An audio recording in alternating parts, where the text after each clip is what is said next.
All right, guys, we are back with the mind.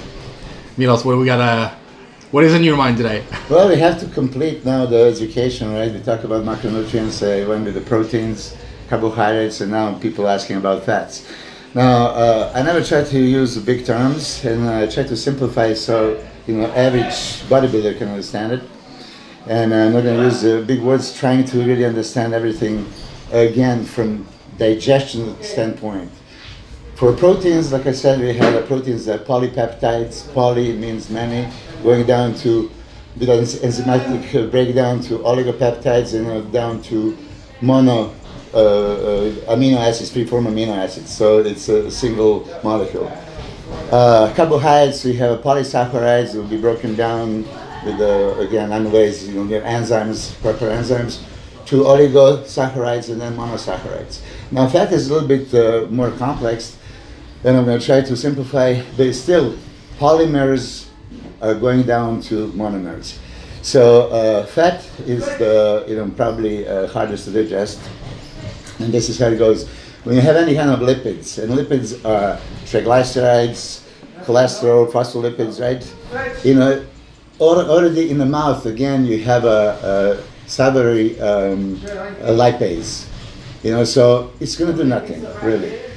Through the stomach, again, you have a gastric lipase, and again, it's not going to do nothing. Some biochemists want to, talk about it and make it, really, really complex, but nothing happens there. Again, it comes to duodenum. This is when things happen. And now we have here, again, from pancreas releasing enzymes, just like in other two cases for carbohydrates and proteins.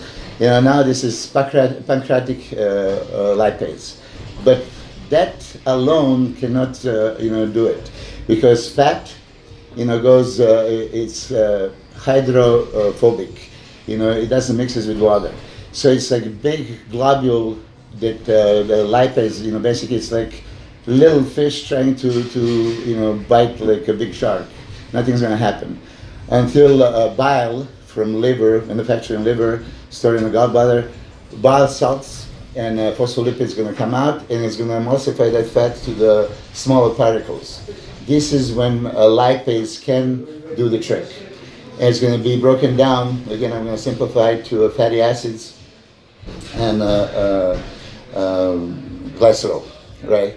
So now you would think that, like in other two cases, it's just going to be diffused into epithelial cell and then into the blood, but no. To be transported, it needs to be binded to the protein. And first I'm going to just say, because somebody's going to, you didn't mention it, those bigger particles are now broken down to micelles, smaller, but to diffuse, they were going to need some protein, and that's called chylomicrons. Again, you're too technical. No, this is basic. The chylomicrons are going to now be diffused, and interestingly now, it's going to not be free to go to the blood. It's going to have to go through the lymphatic system, and it's going to go to the cells at the plasmic reticulum. There's different organelles. They're going to now, take fatty acids and put them back together as triglycerides. So it's kind of absurd. You break it down and put it back together, break it down, and so on. But eventually, even fat is going to come down, and through the lymphatic system now go to the blood system, and be what? Either stored as a fat, or as they would teach you, if it's not enough calories and carbohydrates, then it can be used as an energy. So now that brings us to that. This is digestion of fat, but now brings us down to the body of the fat, and we have so many people talking about ketogenic diet. And I mentioned already so many times that ketogenic diet is the best fat burning diet. Obviously you don't touch the carbs, you don't release insulin stop inhibit fat burning. So it's very easy to, in case of ketogenic diet, in deficient calorie intake, you take less than required, you're going to burn tremendous amount of body fat, and it'll be very good. And we have two different groups now. One that just tell you eat any kind of fat, bacon, pork, grains, fried skin, whatever else, all of it. Well, there is a lot of data. I don't go much in the research, but I see here and there, LDL, bad cholesterol shoots through the roof. I was saying to Matt the other day, like, Atkins diet, Dr. Atkins died from cardiovascular disease, right? You can't, just go crazy, go with the fats and all this stuff. And then you have the other people that go ketogenic diet with the good fats, and, that makes a little bit more sense. But ketogenic diet, you can't stay this for too long and forever. It just doesn't make sense. For me, I know there is no human being that can, follow ketogenic diet and enjoy life, throughout. So I said that everything in a human body is like a network. Number one physiological preference, number one always is energy. So anything you take is going to be converted into the energy, right? So glucose is primary fuel. And this is what body wants to use, that's what brain wants to use, that's what muscle wants to use it, right? But there's a lot of people that always talk about, oh no, carbs are evil, the high, carbohydrate diet is nonsense, low carb, keto. And then they said too much carbohydrates is going to be converted into the fat. And I heard this, so many times, and I touched that subject in my seminars a few times, but here it is. I'm going to tell you, back about 15 years ago, with good friend of mine, Charles Poliquin, I was going to many different classes. We went to functional endocrinology, we went to clinical nutrition and all that stuff. I remember this very well. First time I was introduced to de novo lipogenesis, which means conversion of carbohydrates into the fat. And presenter, PhD, doctor, all these accolades, he said, almost impossible in a human, very inefficient. Yeah, when you look at there is a pathway, biochemistry, charts, and you can see that carbohydrates can be converted into the fat. But that happens in birds, in a different species. In human nutrition, that happens very, very limited. And then I remember some studies which I never know how they can determine. Like they put some people on a high caloric diet and then with high fats or high carbs and so on, and then how much they would gain, and they would determine the percentage that comes from carbohydrates, which was like minuscule.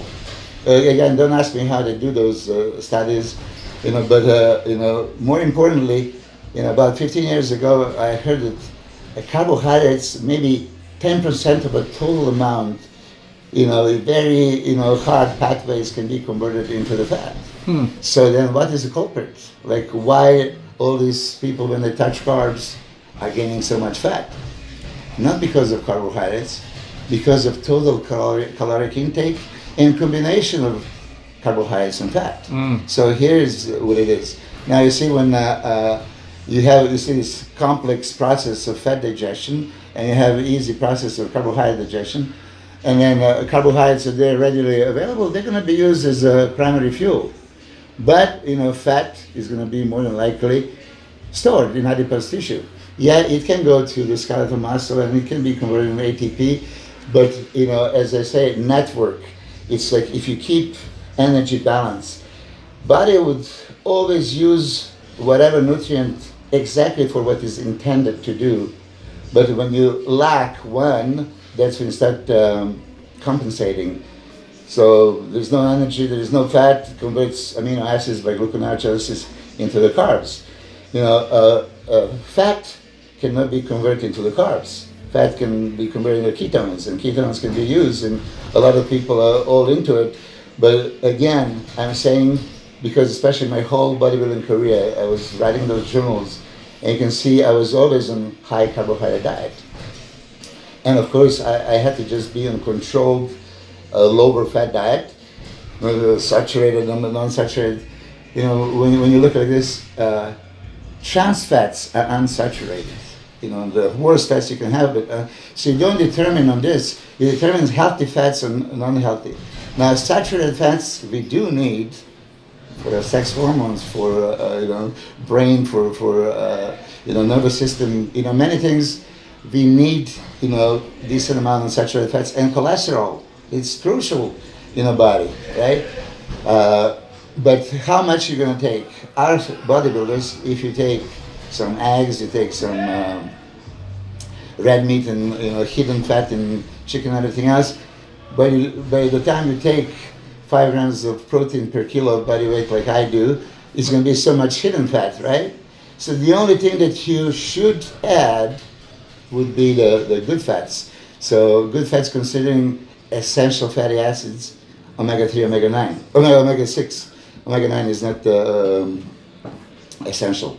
I say this because somebody I knew very well and studied was Udo Erasmus, the expert in fats, the author of Fats That Heal, Fats That Kill.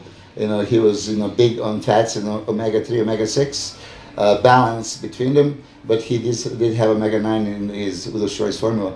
However, it's not essential, so if some of these experts are going to jump in, Milos, you have no idea. So omega-3s, are very, very important, and typical American is lacking, and fortunately, as bodybuilders, knowing the value, we are taking from fish oils or flaxseed oil, and there's this EPA and DHA. I don't want to be technical, it's very hard to say it. I practiced so many times. Dihexaconaic acid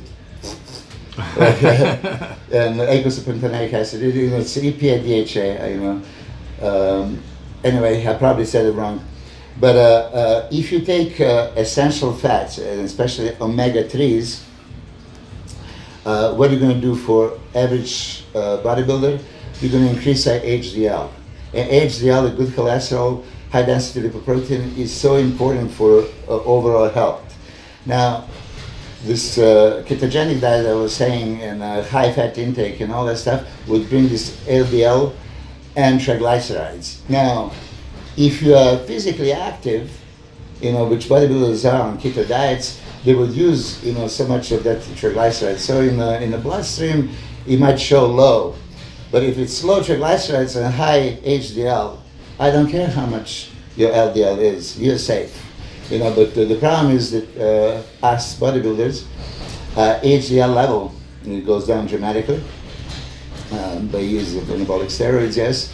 So if you don't supplement with omega-3s, it's going to be quite critical. So you can be in high cardiovascular risk.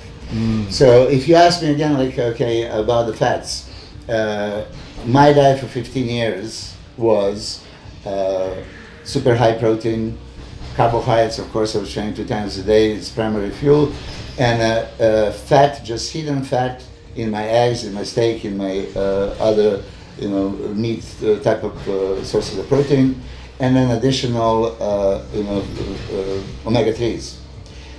For my guys that I cannot put on so much carbohydrates and they're in contest preparation, and we have to lower the carbohydrates, but I don't want to load the too much saturated fats. Of course, you would put them on monounsaturated, on avocado, on nuts, on extra virgin, olive oil, coconut oil, anything else, avocado oil, macadamia oil, MCT oil, so there's a lot of things that you can use, but if you ask me for an average bodybuilder, there is no way you can create maximal hypertrophy being on low carbs and being on ketogenic diet. Let me ask you this question. How long would you say someone who's dieting for a show, because I know Matt, as an example, I was talking to him last time, I saw him competing at the West Coast Classic last year and again the USA, and you dramatically changed him in just a matter of a few weeks. And he said he had a few days where he actually had 0 carbs. So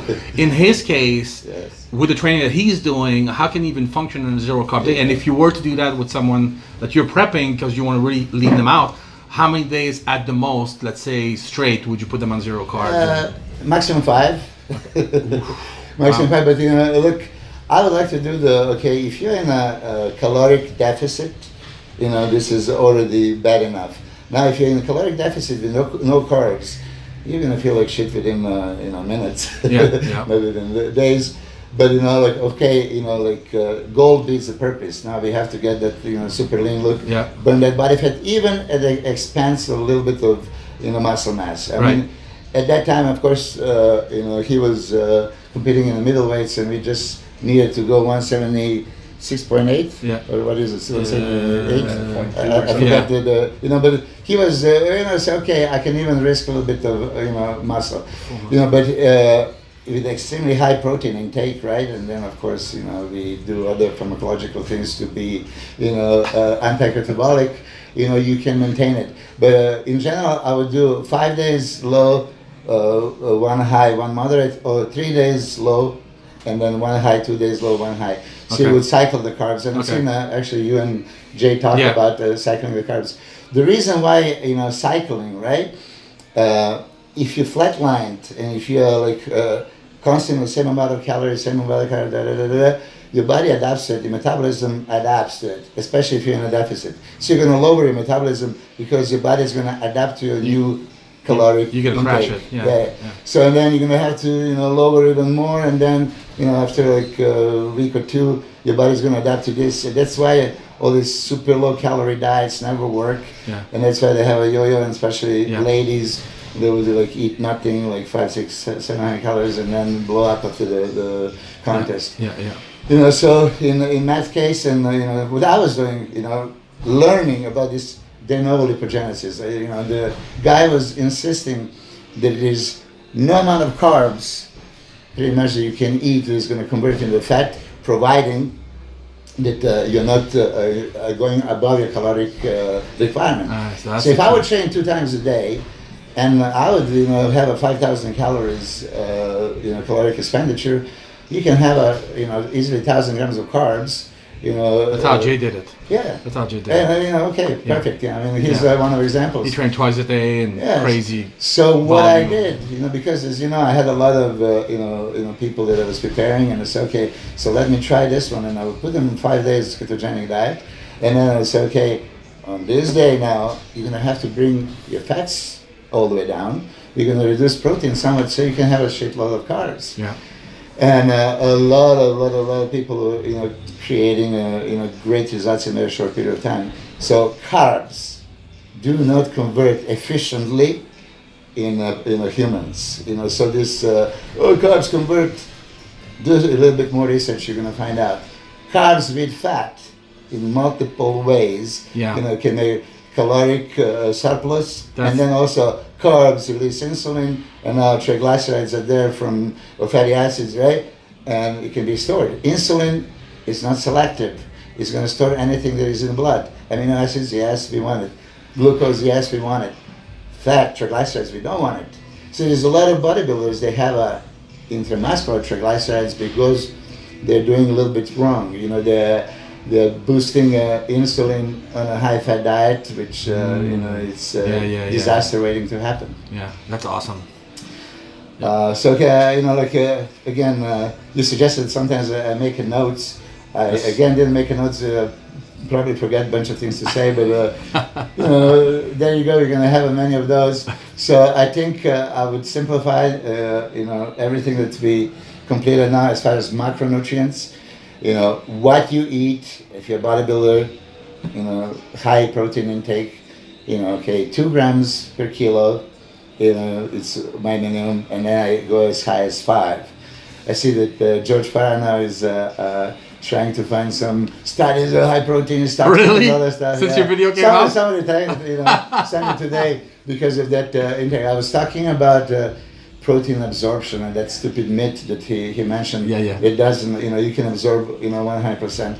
Of course, do you need 5 grams of protein per kilo? It's excessive, by anybody's standards. It's something that I did, and now I'm going to put Dave on the spot.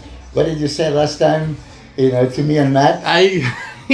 I've always had my protein around 300, and so when I went back to the gym, my coach Eric, saw your video and he thought that was very interesting. I said, well, how about we try Milos'S experience? So he did change the number, increase the protein by almost 100 grams, almost like over 400. And then, of course, reduce the carbs slightly, like you said, about 70%. and I went from what I normally is around between 215 to 220, and I never weigh myself, and I was like 228. I said 228, almost 230. So in like 10 days. It works. You see, again, you said, Milos'S, do you have a studies, double-blind university study? No, but as I was saying before, water is wet, right? I don't need to, have a university study for that. Yeah. Somebody like, Roman Fritz reminded me that he's a pro bodybuilder from Germany, very, very good, incredible body, and he's going very high protein. Now saw somebody after hearing from me that I was going 500, he went 600. Wow. If you small guy can take 500, take 600. So of course, it's always going to be Milos'S, how about kidneys, how about this, how about...